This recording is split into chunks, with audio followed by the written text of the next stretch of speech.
السلام علیکم ورحمۃ اللہ وبرکاتہ۔ الحمد للہ الذی لم یزل عالما قدیرا سمیعا بصیرا، والصلاة والسلام علی من ارسل شاہدا ومبشرا ونذیرا، اما بعد فاعوذ باللہ السمیع العلیم من الشیطان الرجیم من ہمزہ ونفخہ ونفثہ، بسم اللہ الرحمن الرحیم۔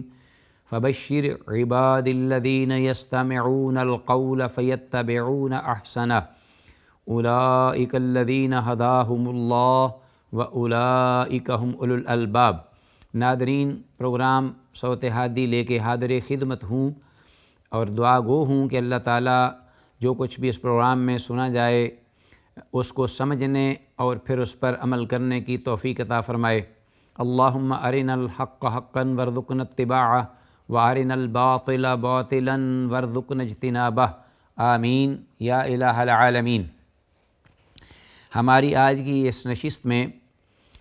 جو موضوع گفتگو کا ہے وہ رسول اللہ صلی اللہ علیہ وسلم کی حدیث ہے جو حضرت ابو قتادہ رضی اللہ تعالیٰ عنہ کے حوالے سے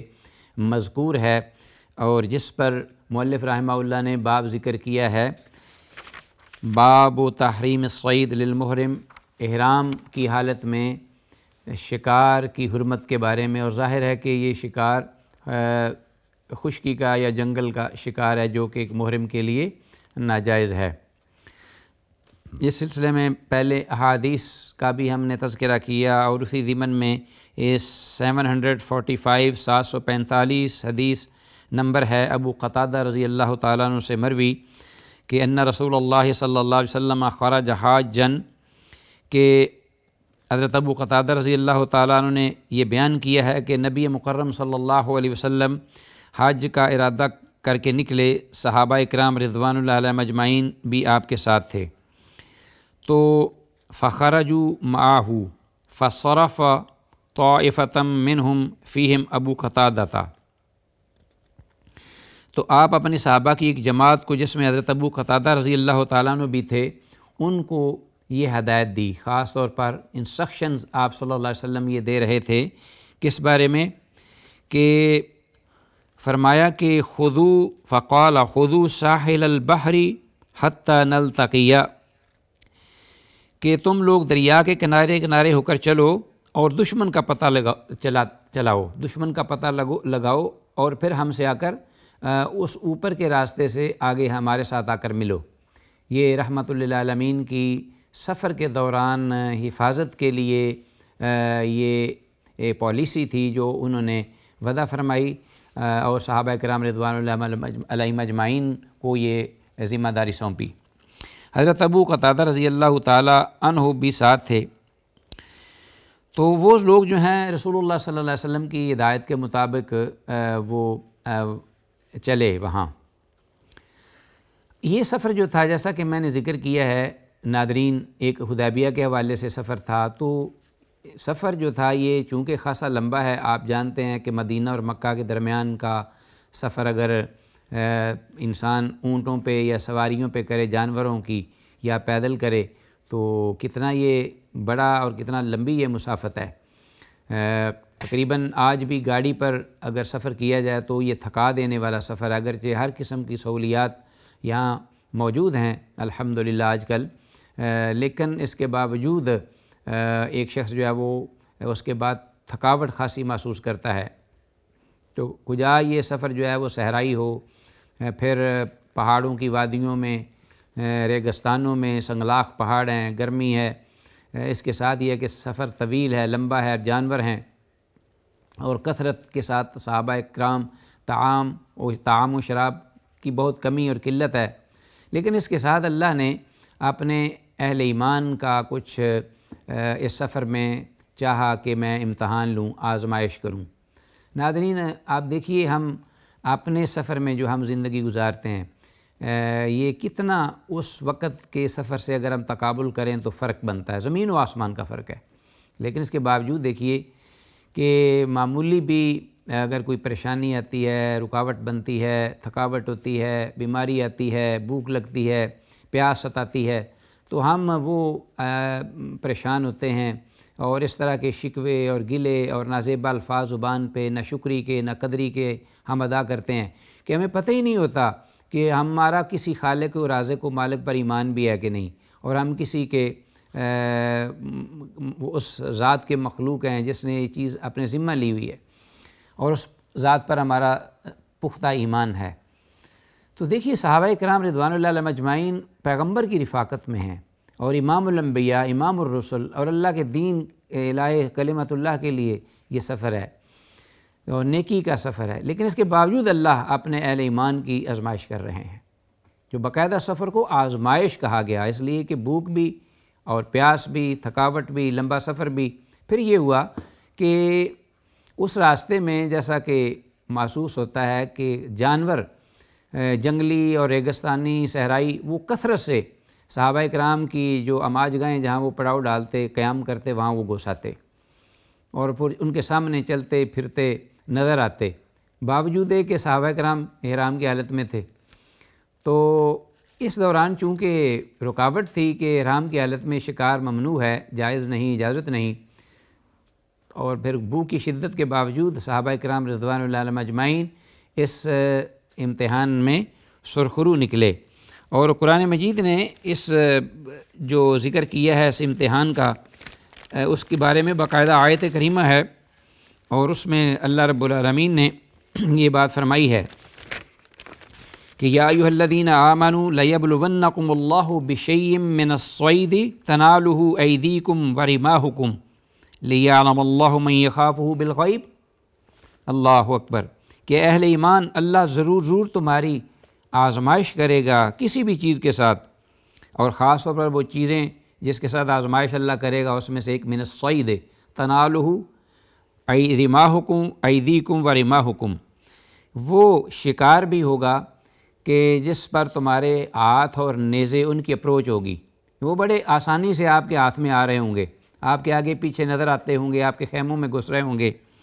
لیعلم اللہ من یخافہ بالغیب، تو اصل بات یہ ہے کہ اللہ احکم الحاکمین اس بات کا فیصلہ کر دے کہ کون قدرت رکھتے ہوئے، طاقت رکھتے ہوئے اللہ کے حکم کی بجاوری میں سرخرو ہوتا ہے اور قوم ناکام ہوتا ہے۔ تو بالکل اسی قسم کا ناظرین ایک اور قوم تھی بڑی معروف، قرآن مجید میں بھی اس کا تفصیل سے ذکر آیا ہے، یہود، قوم یہود۔ اللہ نے ان کی بھی آزمائش اس طرح کی تھی۔ آپ کو پتہ ہے کہ وہ ایلا بستی جس میں جہاں مچھلی کا وہ شکار کرتے تھے اور اس پر ان کی معیشت تھی، پوری چلتی تھی، تو اب اللہ نے روک دیا کہ ہفتہ کو آپ نے جو عبادت کا دن قرار دیا، آپ وہ شکار نہیں کر سکتے، جو اللہ کی مرضی ہے کہ جب چاہے کسی کو کسی بات تک کا پابند کر لے۔ تو ہم تو اس بات کے بارے میں اللہ پر اعتراض تو نہیں کر سکتے، نہ ہی ہم پوچھ سکتے ہیں اللہ کو، بلکہ اگر ہم نے اللہ کا حکم نہ مانا، اس پر عمل نہ کیا، تو اللہ ہم سے پوچھے گا۔ تو لا یسأل عما یفعل وہم یسألون، کہ اللہ تو نہیں پوچھا جائے گا، ہم پوچھے جائیں گے کہ ہم نے اللہ کی اطاعت فرما برداری کی ہے کہ نہیں۔ اس لیے جب ہم مسلمان صاحب ایمان ہیں تو پھر یہ بات سوچنے کی ضرورت ہی نہیں۔ ان لوگوں کو اللہ نے کہا کہ ہفتہ کے دن آپ نے مچھلی نہیں پکڑنی، اور پھر یہ ہے کہ بالکل واضح بات ہے کہ جس دن اللہ نے روکا تھا اس دن اتنی مچھلی آتی کہ سمندر کی جو پانی کی جو تھی اوپر سطح وہ چھپ جاتی تھی، اتنا شکار ہوتا تھا، اتنا بے دریغ اور بڑی بڑی مچھلی ان کے ہاتھوں سے نکل رہی ہوتی تھی، ان کے پاؤں میں یہ صورتحال تھی، لیکن اجازت نہیں تھی۔ اب انہوں نے کچھ دیر تو اس کو برداشت کیا، لیکن آہستہ آہستہ شیطان نے وہی وسوسہ اللہ کی نافرمانی پر اکساتے ہیلے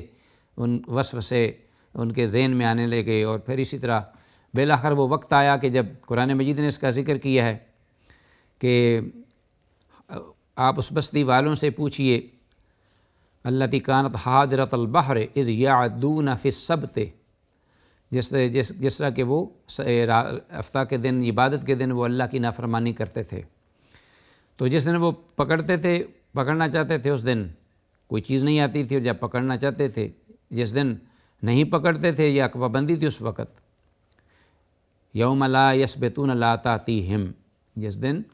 وہ نہیں پکڑتے تھے اس دن بہت مچھلی آتی اور اس سے دن بہت زیادہ ہوتی تھی۔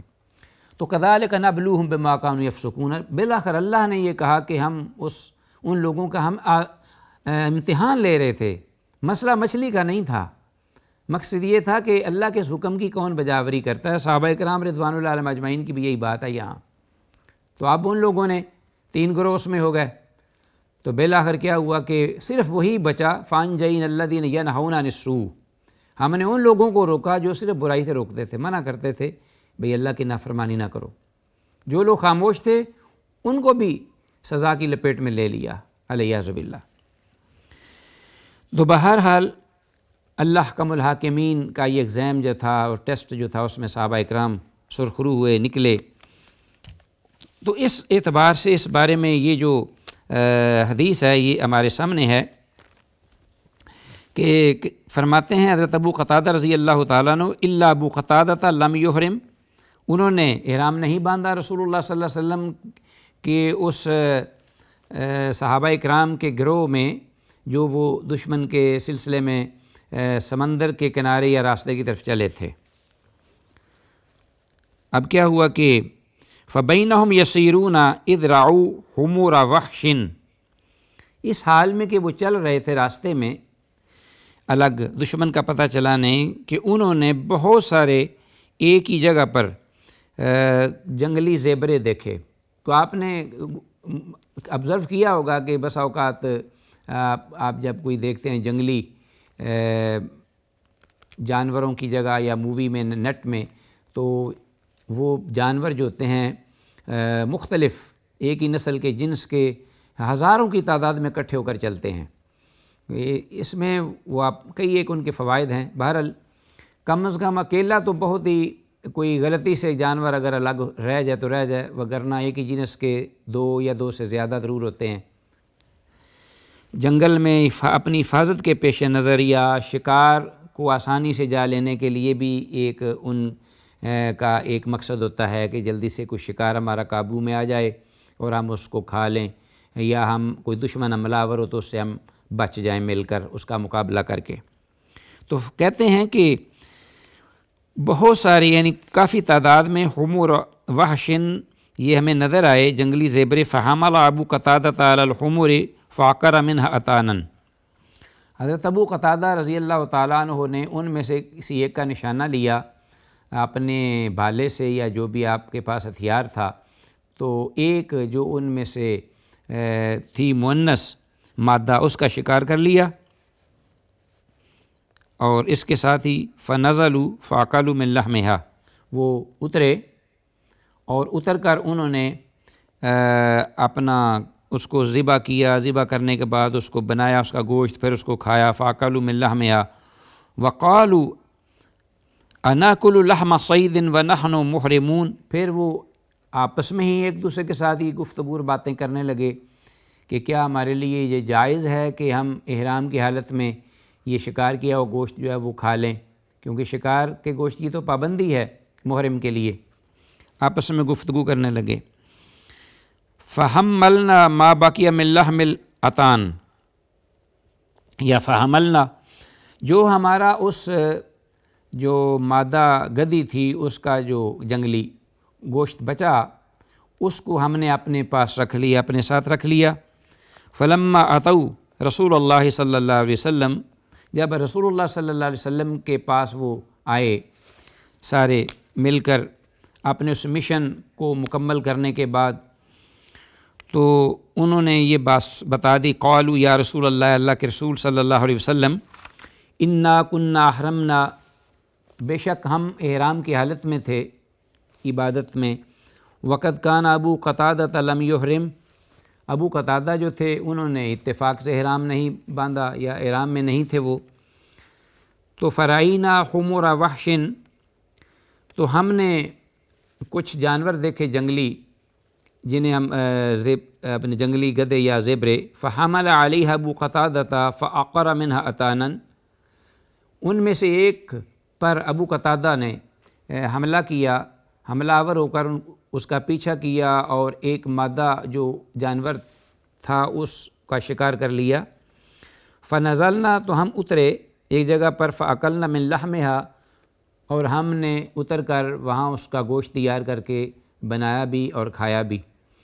یہ وہی بات جو ہوئی ان کے سفر میں، منوان انہوں نے رسول اللہ صلی اللہ علیہ وسلم کے گوشت گزار کر دی۔ ثم قلنا، پھر ہم نے کہا، اناکل لحم صید ونحن محرمون، مقصد یہ تھا بات کرنے کا کہ چونکہ آپس میں وہ گفتگو کر رہے تھے کہ آیا احرام کی حالت میں ہمارے لیے گوشت کھانا جائز ہے یا نہیں، تو اب وہ رسول اللہ صلی اللہ علیہ وسلم سے پوچھنا چاہ رہے تھے۔ آخر میں آ کر انہوں نے سوال کر دیا کہ کیا ہم کھا سکتے ہیں ایسے شکار کا گوشت کہ اس حال میں کہ ہم احرام میں بھی ہوں؟ فحملنا باقیہ من لحمہا، تو ہم نے کچھ جو بچا تھا اس میں سے کھانے سے رہ گیا تھا وہ گوشت بھی ہمارے پاس ہے۔ قال منکم احد امرہ ان یحمل علیہ او اشار علیہ، رسول اللہ صلی اللہ علیہ وسلم نے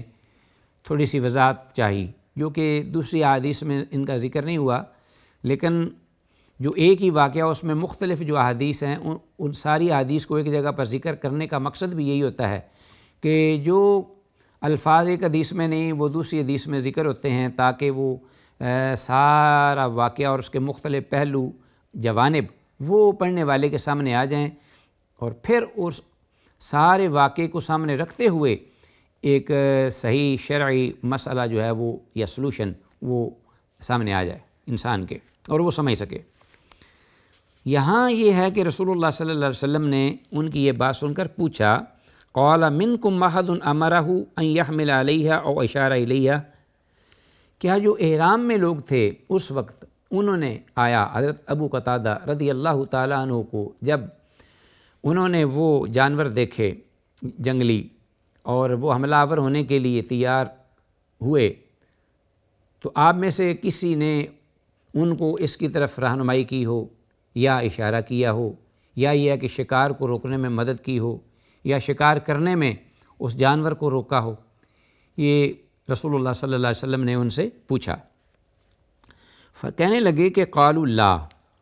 سب نے بیک زبان یہ کہا کہ اے اللہ کے رسول ایسی کوئی بات نہیں ہے، اس لیے کہ یہ اتفاق سے ہو گیا اچانک، اور غالباً اللہ کی منشا بھی یہی تھی کہ اللہ احکم الحاکمین ہمیں اس طرح اس راستے میں اپنا رزق کھلانا چاہتے تھے، تو ہم نے نہ اشارہ کیا، نہ شکار کو روکا، نہ ابو قتادہ کو اس کے بارے میں یا ان جانوروں کے بارے میں کوئی رہنمائی کی۔ تو فرمایا قال، آپ نے جب یہ سنا، فَقُلُوا مَا بَقِيَ مِن لَحْمِهَا، آپ صلی اللہ علیہ وسلم نے فرمایا کہ پھر ایسے کرو کہ جو کچھ اس جانور جو آپ نے سامنے شکار ہوا تھا اور آپ نے کھایا کچھ بچا بھی ہے، تو اس جانور کا بقیہ بھی حصہ جب آپ کو ضرورت پڑے تو کھا سکتے ہو۔ تو یہ ناظرین رحمۃ للعالمین نے ان کو اجازت مرحمت فرما دی جب اس بارے میں انہوں نے تسلی کر لی۔ تو معلوم ہوتا ہے کہ محرم وہ خود شکار نہیں کر سکتا، اور نہ ہی محرم جو ہے وہ کسی دوسرے شخص کو جو کہ محرم نہ ہو شکار کرنے میں مدد دے سکتا ہے، نہ ہی اشارہ کر سکتا ہے، نہ ہی اس کے بارے میں کوئی بھی کسی قسم کا تعاون جو کہ اس شکار کے زمرے میں آتا ہو، شکار سے متعلق ہو، شکار کرنے میں، تو اس کے لیے یہ جائز اور درست نہیں ہے۔ اگر کوئی ایسی بات ہے تو پھر اس پر دوسرا حکم لاگو ہوتا ہے کہ کفارہ ہے، یا پھر یہ ہے کہ اس کا وہ گوشت کھانے کی اس کو اجازت نہیں ہے، جیسا کہ آگے انشاءاللہ ہم دیگر جو احادیث آ رہی ہیں اس کے ضمن میں بھی، اور اس ضمن میں جو کچھ ہم نے ذکر کیا ہے احادیث کے حوالے سے، اس سے ہمیں یہ محسوس ہوتا ہے، پتہ چلتا ہے۔ تو بہرحال جو کچھ اس حدیث سے یا ان دیگر احادیث سے پڑھا سنا ہے سمجھا، اللہ تعالیٰ اس پر عمل پیرا ہونے کی توفیق عطا فرمائے۔ ھذا ما عندی واللہ اعلی وعلم بالصواب۔ السلام علیکم ورحمۃ اللہ وبرکاتہ۔